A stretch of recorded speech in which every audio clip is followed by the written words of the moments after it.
तो शुभम बताओ कैसे मतलब कहाँ से आपने शुरुआत की? आप तो मेरे को जहाँ तक पता है आप पंजाब से बिलोंग करते हो ना? बिल्कुल। तो कैसे एक पंजाब का लड़का कैसे दिल्ली में कैसे आकर के रह रहा है, compete कर रहा है? बहुत मुश्किल होता है। बिल्कुल। मतलब यहाँ पर लैंग्वेज बैरियर है, बहुत सारी बातें हैं। एग्जैक्टली तो कैसे आपने कैसे मैनेज किया फिर इधर? सबसे पहले मेरा ये था, मतलब लुधियाना में ऐसा है कि मैंने एक बार जब मैं 15-16 साल का था, हाँ। तो मुझे लगा चलो 40 किलो मेरा वेट है, अच्छा। तो लोग मजाक उड़ा रहे हैं जहाँ पे मैं वर्किंग हूँ। मतलब I have started working when I was 14। अच्छा। 14 साल में मैंने काम शुरू कर दिया था। जॉब शुरू कर दी हाँ, थी? जॉब शुरू कर किस दिया चीज़ की जॉब करते थे? था। मैं मोबाइल लाइन में था। अच्छा, मतलब मोबाइल आप बेचते थे, रिपेयर हाँ, करते थे? मोबाइल बेचता था। अच्छा, मतलब आप बिजनेस ओनर थे आप? हाँ, तो मतलब एक स्टोर पे मैंने जाके, मेरा फ्रेंड वहाँ पे पार्ट टाइम करता था, तो मैंने उसे बोला यार मेरे को भी करना है, तो उसने बोला तू भी कर ले, बिकॉज मुझे लगा कि घर पे मैं कुछ नहीं करता, तो मैं चलो कुछ टाइम को यूटिलाइज करता हूँ। ठीक बात है। तो उसके बाद मैं वहाँ पे जाके मैंने जब जॉब ज्वाइन की, तो वहाँ पे जब मैं देखता था ग्रुप होता था लड़कों का ना, 4-5 लड़कों का, तो मैं वहाँ पे हमेशा खाता रहता था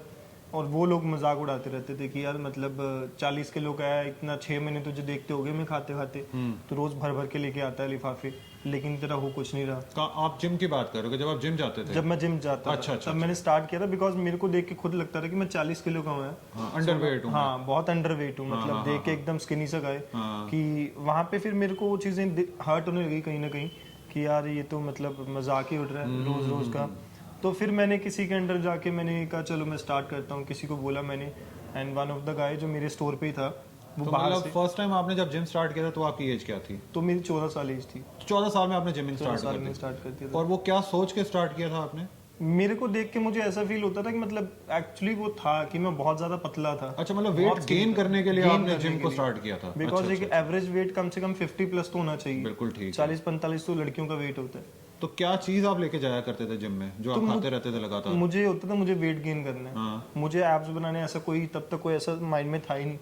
तो मुझे तब वेट गेन होना, मुझे मोटा होना है बस। घर में फैमिली सब यही बोल रहे, रिश्तेदार, कि इतना पतला क्यों है। तो वहां से मेरे माइंड में वो चीज़ क्लिक करी। फिर फ्रेंड सर्कल में जाके जब थोड़ा सा मुझे इंसल्ट फील होना शुरू हुआ कि यार ये तो इंसल्ट ही हो रही है, ऐसा नहीं होना चाहिए। हाँ। तो फिर एक बंदे से मिला मैं, मेरे स्टोर से था, ही सेड कि मैं बाहर से आया हूँ, वो कहीं बाहर से अब्रॉड से आया था। अच्छा। तो उसने बोला कि कोई बात नहीं, तेरी बॉडी बन जाएगी, कुछ मेडिसिन तेरे को दूंगा और इतने चार्जेस होंगे। उस time I was earning like 10 से 12 हज़ार अर्न कर रहा था मैं। मेडिसिन दूंगा मतलब स्टेरॉइड्स दूंगा? स्टीरॉइड्स दूंगा। अच्छा, मतलब 14 साल की एज में उसने आपको सजेस्ट भी कर दिया? सजेस्ट भी कर दिया। Very bad, very bad. अच्छा। हाँ, तो मतलब बड़ा रोलर कोस्टर रहा है मेरा लाइफ। तो उसने मुझे सजेस्ट किया, उसने दी और मैंने खानी शुरू करी और एकदम से मेरे रिजल्ट बहुत अच्छे। तो आप जिम मतलब लेके क्या जाते थे, क्या खाते रहते थे आप उधर? मतलब मैं उस टाइम मेरे को डाइट का ऐसा कुछ पता नहीं था कि डाइट में क्या खाते हैं क्या नहीं। तो दलिया वलिया होता था जो घर वाली चीजें बोलते हैं, केले खाओ, दूध पियो, पंजाब में ये सब चीजें चलती हैं। उस टाइम ये थोड़ा होता चिकन इतना है, इतने ग्राम, ये सब ऐसा कुछ नहीं है, प्रोटीन सप्लीमेंट कुछ नहीं है। तो वहाँ पे मैंने शुरू किया भर भर के दलिया लेके आना, क्योंकि मुझे था कि दलिया से गेनिंग होती है, दूध से और केलों से होती है, अंडों से होती है। खा खा के मतलब मैं ज़बरदस्ती खाए जा रहा हूँ, सारा दिन खाए जा रहा हूँ, बट वहाँ पे बन कुछ नहीं रहा। 6 महीने बाद भी 1-2 किलो भी गेन नहीं हुआ मेरा। अच्छा। तो वहाँ पे फिर मेरे को एक फ्रेंड ने जो मिला, उसने मुझे बोला कि मेरे स्टोर पे कि यार मतलब तेरे ये सब मजाक उड़ाते रहते हैं, तेरा वेट अभी भी 40 किलो है, तू क्या कर रहा है? मैंने कहा मैं ये खा रहा हूँ। उसने बोला इससे कुछ नहीं होगा, तुझे एक मेडिसिन दूंगा, तू मेरे को 5,000 रुपये दो, मैं तेरे को मेडिसिन ला के दूंगा, तेरी बॉडी बनेगी गारंटेड। नहीं बनी तो जो बोलेगा मैं वो करूँगा। आई एम श्योर मेरे सारे व्यूअर समझ रहे होंगे मेडिसिन का मतलब क्या है यहाँ पर। तो आई वाज लाइक कि यार मेरी बॉडी बननी चाहिए। मतलब मैं उस टाइम ऐसे इतना फ्रस्ट्रेट हो गया था कि बच्चे को जो आप एडवाइस करते हो उस टाइम इतना सेंस भी नहीं था। तो उसने मुझे एडवाइस किया और आई वाज लाइक कि यार चलो ठीक है, इतना ट्राई किया, ये बंदा अगर बोल रहा है, उसकी बॉडी खुद की बहुत अच्छी थी एक्चुअली। अच्छा। बहुत अच्छा मसल, प्रोफेशनल बॉडी बिल्डर लग रहा था वो। अच्छा। उसने बहुत अच्छा मेंटेन किया होगा। अच्छा। और उसके बाद मुझे लगा कि यार इतने दोस्तों में रोज बेइज्जती होती है, 6 महीने से खा रहा हूँ, 1 साल से कुछ बन रहा नहीं है। तो मैंने उस टाइम 10-12 हज़ार मेरी सैलरी थी, पार्ट टाइम जॉब था, तो स्कूल मैंने छोड़ दिया फिर। अच्छा। तब आप कौन सी क्लास में थे? उस टाइम में था शायद 8th और 9th में था। तो उस टाइम मेरा स्कूल ही छूट गया, मतलब 7th के बाद शायद। हाँ, तो मेरा इंटरेस्ट नहीं था, बिकॉज इंटरेस्ट सारा दिमाग ही इसमें रहना, सारा दिन खाते और 2-2 घंटे एक्सरसाइज करनी। वेट में अच्छा मारता था लेकिन साइज नहीं बढ़ रहा, गेन नहीं हो रहा कुछ। तो फिर मुझे लगा कि चलो ठीक है, और मैंने उस बंदे को पैसे दिए और उसने मुझे मेडिसिन ला के दी। क्या दिया एग्जैक्टली? पॉलीथीन में पिंक कलर की टैबलेट्स थी। तो और वो पिंक कलर की स्टार टैबलेट्स, शेप की थी या राउंड शेप की थी? नहीं वो हार्ट शेप की हार्ट थी। शेप की थी। तो मैंने कहा चलो इससे कुछ अच्छा। बनेगा मेरा। हाँ। तो वहाँ पे मैंने लेनी शुरू करी और 7-8 दिन बाद ही रिजल्ट एकदम चेंज। मतलब मैं जो खा रहा हूँ मैं डबल खा रहा हूँ उससे। अच्छा। मैं मम्मा को बोल रहा हूँ मम्मा 5-6 पराठे बना के दो सुबह सुबह मुझे आप, हाँ। 6-7 पराठे और मक्खन की एक टिक्की, अच्छा। फिर साथ में एक बाउल दही की भर के। मैं इतना खा रहा हूँ कि मेरा एपेटाइट बहुत बढ़ गया। अच्छा। एक्चुअली वो कुछ मेडिसिन ऐसी थी उसमें एपेटाइट बढ़ाने के लिए था, स्टीरॉइड उस टाइम में क्या था मुझे भी आइडिया नहीं है। तो उसके बाद मैं फुल गया एकदम से। अच्छा। एक बैलून में आपने हवा भर दी और वो एकदम से फुल गया, कोई मसल वसल कुछ नहीं है। With in a month everyone is shocked अच्छा। कि यार शुभम मतलब ये तो हुआ क्या क्या ही है? हो गया है। और ऊपर से मेरा खाना लगना शुरू हो गया। लगना शुरू हो गया। मुझे लगा कि यार बॉडी बन गया है। मेरे माइंड में था कि ये बॉडी बन गई, बॉडी बन गई है। बट ऐसा कुछ था नहीं। तो 1 महीने बाद जब मैंने, उस टाइम मेरे को जॉब भी अच्छी मिल गई और चलो एप्पल में जॉब मिल गई, तो मैंने कहा चलो अब तो बॉडी भी अच्छी है। फिर उस टाइम मेरे को एक भैया ने बोला कि मेरे स्टोर पे जो ऑनर थे and he supported me lot, उसने मुझे बोला कि यार शुभम ये ऐसा कुछ सही नहीं है, 1 महीने में इतना फुलना मतलब सही नहीं लग रहा कुछ। मैंने कहा नहीं नहीं भैया सब ओके है, डाइट से किए सब ऐसे किए हैं। तो 2 महीने बाद ही क्या होता है कि मेरी पूरी बॉडी पे ईचिंग शुरू होगी मुझे, साइड इफेक्ट आने शुरू हुए। इतनी गंदी इचिंग की मैं मतलब कहीं खड़ा हूँ तो मैं रोक ही नहीं पा रहा। अच्छा। आई वॉज लाइक यार इतना क्या हो रहा है, मतलब मैं खड़ा टाइम स्टोर पे काउंटर पे खड़ा हूँ, मैं कस्टमर अटेंड कर रहा हूँ और आई वॉज लाइक मेरे को ईचिंग हुई जा रही है। तो वो साइड इफेक्ट इतना गंदा था, मैंने कभी देखा नहीं वैसे कि ऐसा कोई स्टीरॉइड होता होगा। तो सारा दिन ईचिंग। फिर मेरे को दोस्त ने बोला यार तेरे को हुआ क्या है? मैंने कहा मुझे खुद नहीं पता क्या हुआ है, मैं ईचिंग करे जा रहा हूँ सारा टाइम। तो मैंने उस बंदे को फ़ोन किया, मैंने कहा यार ऐसे ऐसे है। उस बंदे ने फ़ोन ही उठाना बंद कर दिया। अच्छा। क्योंकि वो स्टोर से चला गया था तब तक, हाँ। कुछ टाइम के लिए आया था शायद वो। तो वो उसने फ़ोन उठाने बंद कर दिया, अब मैं किसके पास जाऊँ? तो मुझे आया कि यार अगर ऐसी चीज़ें मैं डॉक्टर के पास ही जा सकता हूँ, ठीक है। एक डॉक्टर ही सॉल्यूशन दे सकता है। किस लेवल तक हो गया, एक्ने निकलने आ गए। अब समझो कि बॉडी में इतना हीट हो गया, एक्ने आ गए पूरी बॉडी पे, फेस पे आने लग गए उस टाइम। तो मैं बहुत परेशान हुआ, मुझे लगा चलो डॉक्टर के पास चलते हैं, इससे पहले सिचुएशन और वर्स्ट हो। तो जितनी समझ थी मेरे को उस टाइम, घर के पास एक डॉक्टर था, मैं वहाँ पे गया तो उनको मैंने बताया ऐसे ऐसे है। तो उन्होंने बोला आपने क्या क्या लिया था ये बताओ। तो मैंने बताया, उन्होंने खुद ही पूछ लिया कि आपने क्या क्या खाया है ये बताओ। यस। तो मैंने जब उनको बताया, उन्होंने बोला आपने गलत चीज़ें ली है। अच्छा। तो मैंने उनको बताया, उन्होंने बोला ऐसे ऐसे कभी बॉडी नहीं बनती जैसे आप सोच रहे हो कि तो आपको पता लगा एग्जैक्टली आपने लिया क्या था? उस टाइम उन्होंने मेरे को ऐसा कुछ मेडिसिन, तो आप लिफाफे में दे रहे हो है ना, उसमें ट्रांसपेरेंट लिफाफा है, उसमें हार्ट शेप की गोली है, अब उस पे नाम मैं कहाँ से ढूंढूंगा? आज आपको पता लग चुका है कि वो क्या चीज बिल्कुल थी? बिल्कुल। बताओ मेरे व्यूअर्स को भी बताओ क्या चीज थी और उनको वो लेनी चाहिए नहीं लेनी चाहिए, कब लेनी चाहिए? तो बेसिकली देखो ऐसी चीजें सबसे पहले तो मैं सजेस्ट नहीं करूंगा, सिर्फ उन्हीं को सजेस्ट करूंगा जो प्रोफेशनली खेलते हैं। बिल्कुल ठीक बात है। आपकी बॉडी नेचुरली बहुत अच्छा टेस्टोस्टेरोन प्रोड्यूस करती है, बहुत से हर्बल आयुर्वेदिक सप्लीमेंट्स हैं जिनसे आप ग्रो कर सकते हो। आज के टाइम में 18-19 साल के, जो मैंने गलती की थी, मैंने तो 15-16 साल में की, 14 साल की एज, 14 साल की एज में। तो आज के टाइम में तो लोग 18-17 साल में ही स्टीरॉइड लेना शुरू कर देते हैं। उस टाइम इंजेक्टेबल भी नहीं था, इनफैक्ट मैंने इंजेक्टेबल नहीं लिया, टैबलेट्स होती थी, टैबलेट्स थी। तो सोचो कि उनकी बॉडी जितना मैक्सिमम लेवल तक आप लेके जा सकते हो नेचुरली, वो आपने उसे 22-24 साल तक तो लेके जाने से पहले ही उसमें आपने स्टीरॉइड इंजेक्ट करना शुरू कर दिया, तो आपकी बॉडी नेचुरली, आपका ग्रो जो होना था वो रुक गया। यस। तो सबसे पहले आप नेचुरली बॉडी को लेके जाओ, जितना आप मैक्सिमम ग्रो कर सकते हो, अच्छी डाइट से गेनिंग साइकिल पे जाओ, कटिंग साइकिल पे जाओ, मैक्सिमम साइज गेन करो जितना कर सकते हो, और अपनी तरह से हार्ड वर्क भी करो, बिकॉज मैं ये सोचता था कि 1-1.5 महीने में बॉडी बन गई, तो ऐसा कुछ होता ही नहीं है। 1-1.5 महीने में तो आप कुछ भी नहीं कर सकते, 2-4 LBS आप भी गेन करना बहुत मुश्किल होता है एक महीने में भी। तो क्या टैबलेट थी वो बताओ? तो वो टैबलेट क्या थी एक्चुअली, उसमें जो डी बॉल टैबलेट होती हैं, तो 500-600 रुपए की टैबलेट डी बॉल, ठीक है, और उसमें एक आधी को टैबलेट और मिक्स थी, I don't know the name कि क्या थी। आप सब लोग जानते हैं कि स्टेरॉइड्स इंडिया में बहुत इजीली अवेलेबल हो जाते हैं, इवन आपको केमिस्ट शॉप पर भी ये चीज़ें मिल जाती हैं। ये सारी चीज़ें हैं तो medicine he, I mean doctors जो हैं वो किसी ना किसी मेडिसिन के तौर पर इसको पेशेंट्स को देते हैं। बट बॉडी बिल्डर्स ने क्या करना शुरू किया है कि कुछ बॉडी बिल्डर्स ने जो कि रेस को विन करना चाहते हैं बहुत जल्दी, मतलब वो टाइम पूरा नहीं देना चाहते और बहुत जल्दी रेस को विन कर लेना चाहते हैं, उन्होंने एक्चुअली में मेडिसिन को अब्यूज़ करना शुरू कर दिया है। ऐसा नहीं है कि पेशेंट्स इन मेडिसिन को लेते नहीं हैं या डॉक्टर्स उनको प्रिस्क्राइब नहीं करते, सब कुछ करते हैं, बट वो करते हैं कंट्रोल्ड मैनर में। आई मीन आपके सामने एक डॉक्टर आपको प्रिस्क्राइब करके कोई चीज़ दे रहा है और आप उसको उसकी सुपरविजन के अंदर एक मेडिसिन को ले रहे हो।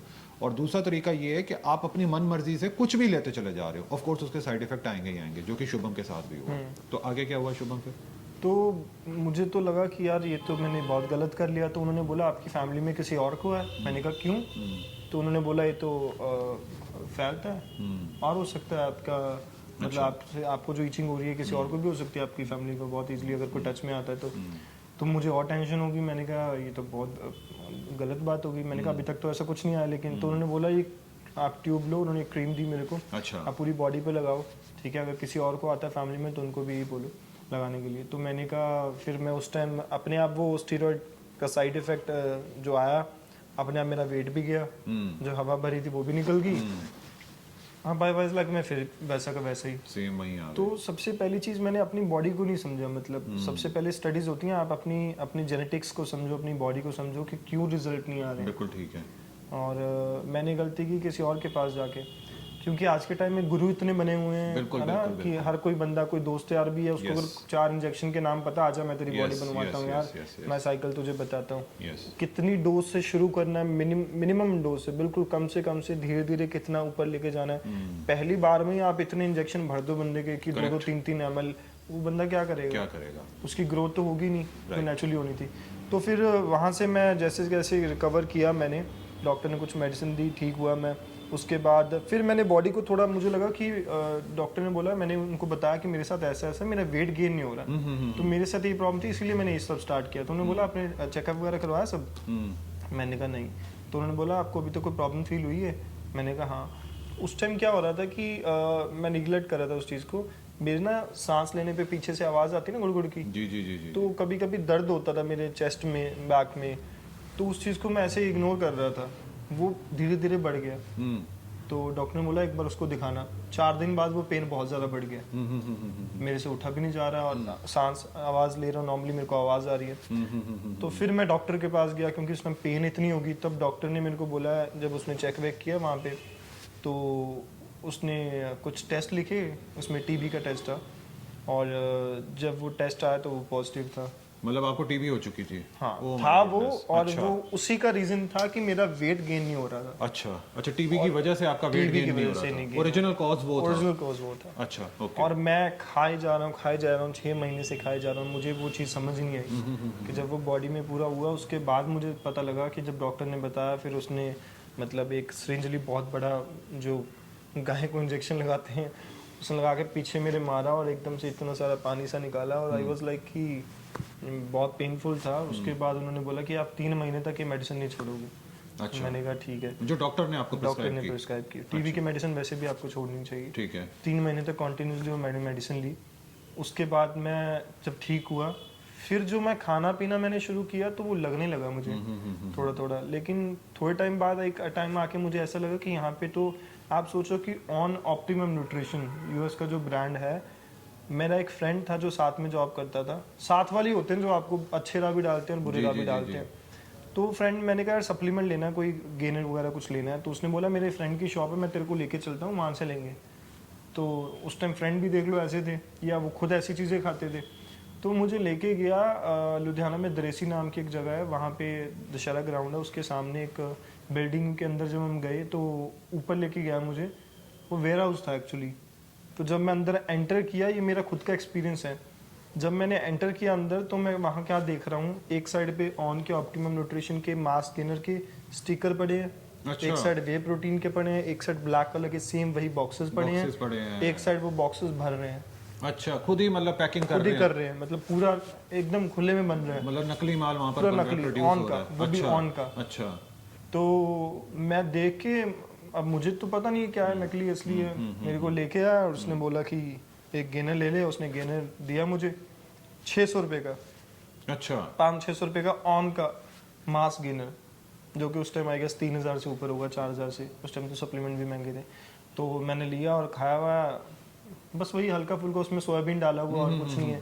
तो ये सब मुझे समझ नहीं आया। फिर मुझे एक टाइम पे ऐसा लगा कि यहाँ पे कुछ है ही नहीं, यहाँ पे कोई गाइडेंस देने वाले ही नहीं है, तो मैं करूँगा कैसे, किसके अंडर ही करूँगा। राइट। तो फिर मेरे माइंड में आया दिल्ली में तो बहुत अच्छी ट्रेनिंग होती है, ठीक है ना। मैं थोड़ा बहुत नेट पे देखता रहता था, फेसबुक चलता था उस टाइम ज़्यादा। तो फिर मुझे लगा यहाँ तो कुछ नहीं होने वाला, चलो मैं एक बार दिल्ली जाके ट्राई करता हूँ। तो फिर जॉब का मैंने यहाँ पे ट्रांसफ़र लिया। अच्छा। एप्पल में था उस टाइम में, और एप्पल का ट्रांसफ़र लेने के बाद यहाँ पे मैंने घर वर लिया। फिर मैंने कहा मुझे कोच चाहिए सबसे पहले तो, है ना। तो बिना कोच के आप क्या कर सकते हो जब तक सही कोच ना मिले। तो मैं वही उसी सर्च में था कि कोई अच्छा गुरु मिले जो मुझे गाइड करे और सेफर साइड पे लेके जाए, क्योंकि जो पीछे एक्सपीरियंस हुआ उसको मैं दोबारा फेस नहीं करना चाहता था। तब मेरे माइंड में थोड़ा सा ऐसा है कि अब मैं बॉडी बनाऊंगा और अच्छे वाली बॉडी बनाऊंगा।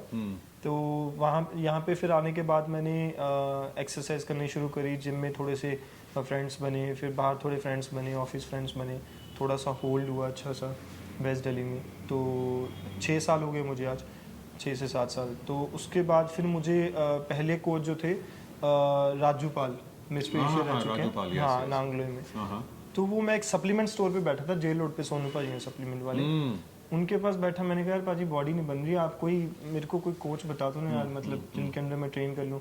अब एक थका हारा बंदा यही बोलता है कि यार आप कुछ सजेस्ट करो, मैं क्या करूँ, परेशान हो गया हूँ। हर महीने मैं उनसे वे प्रोटीन लेके जा रहा हूँ, क्योंकि मंत्रा नहीं पता आपको क्या है, कितना प्रोटीन, क्या डाइट रखनी है, क्या एक्सरसाइज रखनी है। आप गधों में की जा रहा, मतलब आप जिम में जा रहे हो, गधों की तरह जाके वेट मारे जा रहे हो 2-3 घंटे, डाइट में आपको कुछ नहीं आ रहा, तो आप फ्रस्ट्रेट हो जाते हो। तो मैं उस टाइम बहुत फ्रस्ट्रेट होकर बैठा था। तो ऐसा नहीं मैंने गिव अप किया, माइंड में आया मेरे कि मैं गिव अप कर दूं। फिर मैंने कहा नहीं यार, एक बार हुआ, 2 बार हुआ, लेकिन नहीं, मैंने कहा करना है। तो फिर मैंने कहा इतने सप्लीमेंट्स पे पैसे जाए जा रहे हैं, क्या फ़ायदा। तो फिर वहाँ पे बैठे बैठे वो एकदम से आए। अच्छा, राजू पाल। हाँ, अच्छा। मतलब वो लाइफ चेंजिंग मोड था मेरी लाइफ का, टर्निंग पॉइंट था कि मैंने उनको बोला, उन्होंने बोला ये तेरे पीछे ही तो है। मैंने पीछे घूम के देखा तो एक इंसान खड़ा है पीछे, घूमने के बाद 20-22 इंच का बाइसेप लेने के बाद, उनके बाइसेप से फेमस है वो, इतना बड़ा बाइसेप लेके खड़े हैं वो। मतलब मैंने कहा सच्ची में, कह रहे हाँ कोई बात नहीं, ये ट्रेन कर देंगे। और वो नेचर उनका डाउन टू अर्थ, बिल्कुल ठीक है, मतलब इतने डाउन टू अर्थ, हाँ कोई बात नहीं बेटा आ जाओ। तो मैंने नंबर लिया, मैंने कहा यार इनसे ट्रेनिंग मिल जाए तो मतलब बॉडी बन जाएगी मेरी। होता ना सामने वाले को देख के। तो वैसे भी मिस्टर एशिया जीत के आए थे उस टाइम, तो मैंने कहा ठीक है। तो फिर मैं उनके वहाँ पे गया, उनके जिम में नांगलोई में। तो वहाँ पे उन्होंने बात की सब कुछ, और जब फीस की बारी आई उन्होंने बोला कोई बात नहीं दे दो। अच्छा, मतलब मैं, मुझे सरप्राइजिंग लगा। आज के टाइम में तो लोग लूटने के लिए ढूंढते हैं कि कोई इंसान मिले खाओ से, है ना। तो आप 1 लाख दे दो, 2 लाख दे दो, ऐसे मैंने सुना है। तो उन्होंने बोला कोई बात नहीं, दे दो जो तुझे सही लगे। अच्छा। अब मैंने इंसिस्ट किया, बहुत इंसिस्ट किया, लेकिन वो बंदे ने पैसे नहीं मांगे। अच्छा, वेरी नाइस, अपने राजू भाई बहुत बढ़िया। अच्छा, तो मुझे बहुत अच्छा लगा वो चीज़ कि अच्छे लोग भी हैं, चलो मैं सही हाथों में आया, सेफ हैंड्स में हूँ। तो वहाँ पे फिर मैंने अपनी तरफ से जो कर सकता था मैंने किया, और उसके बाद उनसे प्रेप स्टार्ट की। तो एक सेफर साइड होके मैंने प्रेप की, डाइट क्या होता है तब मुझे पता लगा कि कार्ब्स, प्रोटीन, फैट्स, कितनी कैलोरीज रखनी है, ये क्या है, एक्सरसाइज पैटर्न क्या होना चाहिए। कार्डियो पे मैं ट्रेडमिल पे आज तक चढ़ा ही नहीं था। अच्छा, अब मुझे ट्रेडमिल पे चढ़ा ही नहीं तो मैं क्या करूँगा। मतलब आप पंजाब में जो वर्कआउट करते रहे और दिल्ली आके भी जो करते रहे, कभी आपने ट्रेडमिल ही यूज नहीं की? ट्रेडमिल ही नहीं यूज़ की। Very surprising. ओके, वहाँ पे ट्रेडमिल नाम की चीज़ होती भी है तो एकदम वो ऐसी है कि आप कहो कि मैं पैदल ही दौड़ लूँ। अच्छा, ट्रेडमिल पे छोड़ दूँ, घुटने घिस जाएंगे। तो उसके बाद फिर उन्होंने ट्रेनिंग विनिंग स्टार्ट करवाई। माइंड में तब भी ऐसा नहीं था कि मुझे प्रोफेशनली करना है। माइंड में ऐसा था बॉडी बना दो एक बार, बस मैं शूट करवाऊंगा, टिक के बैठ जाऊंगा। तो वहाँ पे मैंने फिर उन्होंने प्रेप स्टार्ट कराई। 6 महीने तक मैं अपना फ्रेंड सर्कल से कट ऑफ कर दिया, जो खाने पीने वाले थे। अच्छा, अब उनके साथ अगर वो बहुत इंसिस्ट करके बुला भी लेते थे तो वहाँ पे मेरे को खिंचाई होती थी कि साले पी लेते हूँ, तू तो चेंज हो गया बिल्कुल। हाँ, अब मैं उस टाइम विंटर फ्रेंड्स ही मजाक उड़ा रहे हैं। अच्छा, क्योंकि मैं उस टाइम अपनी बॉडी दिखा ही नहीं रहा था, अंडर प्रोग्रेस क्या चल रहा है। ठीक है, क्योंकि मैं हुडी पहन के अपने आप को हुडी पहन के पूरा कवर करके रख रहा था, बिल्कुल अंडरग्राउंड होकर। ठीक है, किसी को कोई कुछ आइडिया नहीं है कि क्या चल रहा है, शुभम क्या कर रहा है। बट वो जो जिम में 3 लोग आते थे, 2 साथ में आते थे, उनको बड़ा लगा क्योंकि मैं उनके साथ एक्सरसाइज करता था, और उनके साथ मैंने एक्सरसाइज छोड़ के अपनी एक्सरसाइज शुरू कर ली 2 टाइम दिन में। समझ गया। और 9 घंटे की मेरी जॉब, 2 घंटे सुबह मेरा जिम, 2 घंटे शाम को जिम, अकेला रहना, पूरी डाइट मील सब प्रेप करना। मतलब आपने अपने आप को बिल्कुल प्रोफेशनल की प्रोफेशनल तरह ट्रीट करना शुरू कर दिया खुद को ही। Yes. ऑफिस में भी बैठा हूँ तो मेरा दिमाग में वही चले जा रहा है कि मतलब ये डाइट लेनी है, वो डाइट लेनी है, आज शाम को इतने बजे निकलना है। तो ऑफिस में बैठे बैठे लेकिन दिमाग मेरा जिम में। Right right. वो कनेक्शन इतना स्ट्रांग हो गया था कि जिम और मेरा। तो आई वाज लाइक कि जिम जाना है, आज ये करना है। तो करते करते करते मुझे नहीं पता चला कि वो 4, 5, 6 महीने कब निकले। तो 6 महीने जब निकले तो उन्होंने मुझे बुलाया, राजू भैया ने, तो चल कंपटीशन खिलवाता हूँ। मतलब वर्कआउट आप उन्हीं के जिम में ही करते थे? नहीं, वर्कआउट मैं ये पास वाले गोल्ड जिम में करता था। अच्छा। उनके पास मैं 15 के लिए आप उनके पास 15 दिन में एक बार जाता था। ठीक है। कंडीशन चेक करवाने के लिए। ठीक है। तो आपकी पहली कंपटीशन फिर उन्होंने करवाई और इतनी अच्छी कंडीशन दी मुझे कि अभी तक मैं वो कंडीशन सोचता हूँ कि कितनी है। सबसे बेस्ट चैंपियनशिप थी, कहाँ पर थी वो? थी मिस्टर आगरा।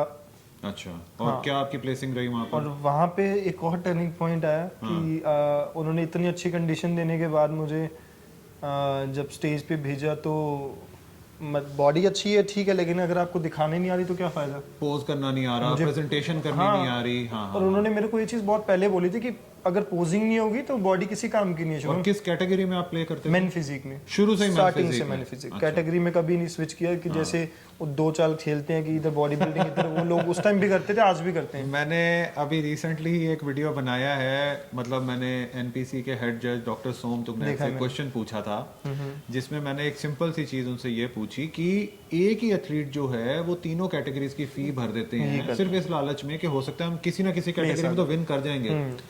बट मेरा पर्पस ये था कि एक एथलीट को पता होता है मैं किस चीज की ट्रेनिंग कर रहा हूँ, बॉडी बिल्डिंग की, क्लासिक की या फिजिक की, किसकी, तो फिर क्यों एथलीट ऐसे करते हैं। तो उन्होंने उस चीज का आंसर किया और वो बहुत बड़ी कंट्रोवर्सी बन गई थी। अच्छा। और वो बात सही भी है क्योंकि वो मेरे साथ भी होता है कि अगर मैं खेल रहा हूँ, अगर मैं देख रहा हूँ कि साथ में मेरे कोई और बंदा भी बॉडी बिल्डिंग में चढ़ के हटा है, बाहर जाकर निक्कर चेंज करी और यहाँ पे आ गया, मतलब ये बहुत कॉमन हो गया, दिल पे लगता है कि यार मतलब। और जजेस भी ऐसे हैं कि उनको प्लेस भी दे देंगे, प्लेस दे देते हैं, तो वो गलत चीज है कहीं ना कहीं। चलो हम अपने टॉपिक पे आते हैं। तो उसके बाद जब मैं स्टेज पे चढ़ा तो मुझे पोजिंग ही नहीं आई, बड़ा ही मतलब डिमोटिवेटिंग था उस टाइम। पोजिंग नहीं आई, वो बोल रहे हैं क्वार्टर टर्न, 4 टर्न्स होते हैं, तो face front, quarter turn to right, उसके बाद बैक, फिर अगेन लेफ्ट। अच्छा, मैं आपकी बात 1 मिनट के लिए रोक रहा हूँ। क्या ऐसा ज़रूरी है कि मेंस फिजिक के एथलीट को स्टेज के ऊपर जज को देखते टाइम में स्माइल भी करना है? एग्जैक्टली है ऐसा जरूरी? आपका आई कांटेक्ट बहुत इंपॉर्टेंट होता है। हमारे संपत भाई हैं, संपत नंदा, वो भी जज हैं, जाने माने जज हैं, और उनके साथ भी मेरी एक कॉन्वर्सेशन इंटरव्यू हो चुकी है जिसके अंदर कि उन्होंने बड़ा स्पेसिफिकली पिन पॉइंट किया है कि जो मेंस फिजिक के एथलीट हैं उनको स्टेज के ऊपर स्माइल जरूर देनी चाहिए। मतलब आप डल खड़े हुए हो और स्माइलिंग फेस के साथ खड़े हो, दोनों में बहुत फर्क हो जाता है, बहुत फर्क, मार्किंग अच्छी मिलती है। आई कांटेक्ट अच्छा होना चाहिए, आप ये नहीं बाकी पीछे जो जरूर देख रहे हो, सिर्फ जजेस की तरफ होना चाहिए और एक स्माइल होनी चाहिए फेस पे अच्छी सी, और ये चीजें बहुत मैटर करती हैं बिकॉज हाँ अट्रैक्ट भी करती हैं। तो मैं हमेशा इस चीज का तो स्टार्टिंग से मतलब वेरी नाइस, वेरी नाइस। अच्छा, तो वहाँ पे कोई प्लेसिंग नहीं आई, आउट ऑफ टॉप 10 में भी नहीं आया, इतनी अच्छी बॉडी होने के बाद, जबकि सब लोगों को दिख रहा है कि यार ये तो गोल्ड भी ले सकता है, ले सकता है, बट जब वो क्वार्टर 10 बोले मैं उल्टा घूम गया। अच्छा, उल्टा तो उन्होंने बोल दिया, मतलब अंदाजा नहीं था कि अभी कैसे पोज करना है। मेरी गलती कि मेरे माइंड में कुछ प्रोफेशनली खेलने का था नहीं, मैं क्या ऐसे लेके जा रहे हैं, चले जाते हैं। तो जब डिमोटिवेट होके टॉप 10 में भी नहीं आया, जब नीचे उतर रहा था ना मैं, तो वो पिन हो गया कहीं ना कहीं मेरे, बहुत अच्छे से लग गई मेरे बात दिल पे कि क्या मतलब स्टेज पे चढ़ के मैं खाली हाथ उतर रहा हूँ, ठीक है, बॉडी बना के क्या किया मैंने, मेडल तक नहीं लेके आ पाया। तो वहाँ से फिर टर्निंग पॉइंट मिला, नीचे उतरा, राजू भैया ने कुछ नहीं बोला, उन्होंने बोला थोड़ा सा पोजिंग नहीं आया तेरे को, पोजिंग क्यों नहीं की तूने, ये वो ब्ला ब्ला। तो मैंने कहा चलो हो गया ये तो, फिर मैं शांत हो गया आराम से। थोड़े दिन बाद मेरे को बात मेरे दिमाग में आने लगी कंपटीशन वाली की, क्या क्या कंपटीशन। फिर मैंने कहा नहीं अब मैं खेलूँगा। वहाँ से फिर मेरा प्रोफेशनली मैंने कैरियर स्टार्ट किया। अच्छा, क्योंकि उस टाइम वो मेरे को बहुत लग गई थी बात की मैं ट्रिगर कर गई कि मैं खाली हाथ उतरा हूँ, तो ये बहुत इंसल्ट वाली बात है। राइट। तो जब एक चीज़ लगती है तभी इंसान कहता है कि हाँ मुझे अब करना है। तो वहाँ से जब मैंने स्टार्ट किया, तो वहाँ से लेके अभी तक 3 साल में बहुत सारे मिस्टर इंडिया, 4 बार मिस्टर इंडिया, 1 बार मिस्टर पंजाब, मैं अपने होम टाउन में। अच्छा। वहाँ पे पहली बार मैंने बॉडी बिल्डिंग में भी पार्टिसिपेट किया। अच्छा। क्योंकि उस टाइम जजेस ही बोल रहे हैं वहाँ पे जो एंट्री ले रहा है आप उसमें भी खेल लो ना, आपकी इतनी अच्छी फिजिक है। तो वहाँ पे भी ओवरऑल, तो उसके अलावा मैंने आज तक कभी किसी और मतलब कैटेगरी में compete नहीं किया, बिकॉज मुझे मेरा मेरी फिजिक बहुत अच्छा लगता है, एक ही कैटेगरी में हूँ। कोई और बंदा आके बॉडी बिल्डिंग और इसमें भी खेलता तो वो बुरा लगता है, डेफिनेटली वो नहीं होना चाहिए।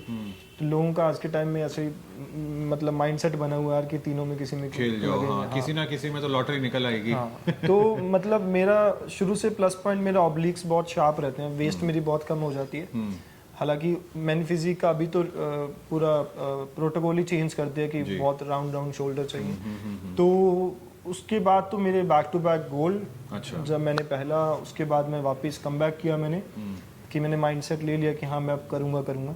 तो वहाँ से फिर गोल्ड आया तो आपको और मोटिवेशन मिलती है। फिर सेकंड में सिल्वर आया, थोड़ा डिमोटिवेशन भी मिलती है कि सिल्वर आ गया, बट उसको आप ऐसे पॉजिटिव वे में लेके चलो। आप आउट ऑफ 10 तो नहीं गए हो, बिल्कुल ठीक है ना। आप 50-60 लड़कों में अगर 40-50 लड़के उस टाइम भी आ रहे हैं तो आप उसमें भी टॉप 3 में आ रहे हो, टॉप 5 में आ रहे हो, कोई बुरी बात नहीं ठीक है। किसी कंपटीशन में ऐसा हुआ कि जजेस ने टॉप 10 में ही निकाल दिया।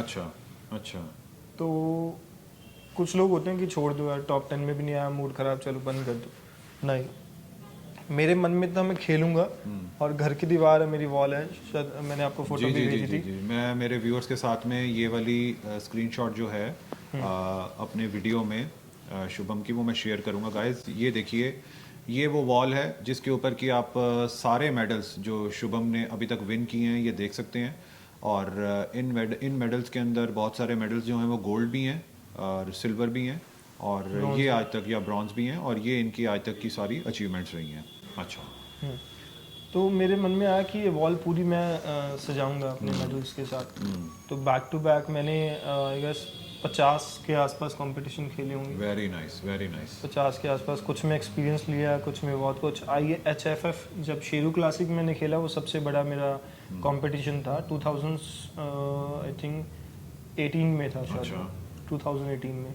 तो वहाँ पे टॉप 10 में आया, मेरे लिए बहुत बड़ी बात होगी, क्योंकि मैंने कभी सोचा नहीं था कि वहाँ पे मैं ऐसा कुछ अचीव कर सकता हूँ। तो उसके बाद तो बैक टू बैक जितने मैंने कंपटीशन खेलने थे वो सारे बैक टू बैक। एक्सपीरियंस हो जाता है आपको, फिर लत लग जाती है। तो मुझे वो लत लग गई थी बैक टू बैक गोल्ड लेने की, कि हाँ खेलना है, गोल्ड के लिए खेलना है। तो आज आप कौन सी फेडरेशन में खेलते हो? मतलब आप क्या मिस्टर ओलंपिया में पार्टिसिपेट करते हो, IBBF में करते हो, या जिसमें मन करता है उसमें चले जाते हो? मैं जिसमें मन करता है उसमें करता हूँ। मतलब कोई बंदिश नहीं रखी हुई है ऐसी? अच्छा। क्योंकि मेरा पैशन है। मैंने एक चीज़ जो अपने आप से खुद से सीखी है कि सबसे पहले आप खुद को पहचानो कि आप क्या करना चाहते हो, है ना। तो उसके बाद मुझे लगा कि ठीक है, ये मेरा पैशन है, ठीक है, और मुझे जॉब भी चाहिए इसके साथ साथ। सिर्फ ऐसा नहीं है कि इतने कंपटीशन, आप सोचो कि खुद के पैसों से खेलना, पूरी डाइट अभी तक खुद प्रेप करनी, सारी डाइट मैं खुद प्रेप करता था, फिर ऑफिस 9 से 10 घंटे का ऑफिस। तो एक जो आपका फैमिली सपोर्ट होना चाहिए, बहुत अच्छा होना चाहिए, जो मेरा नहीं था वैसे। बट मुझे लगा चलो मैं खुद अर्न कर रहा हूँ तो मैं करूँगा।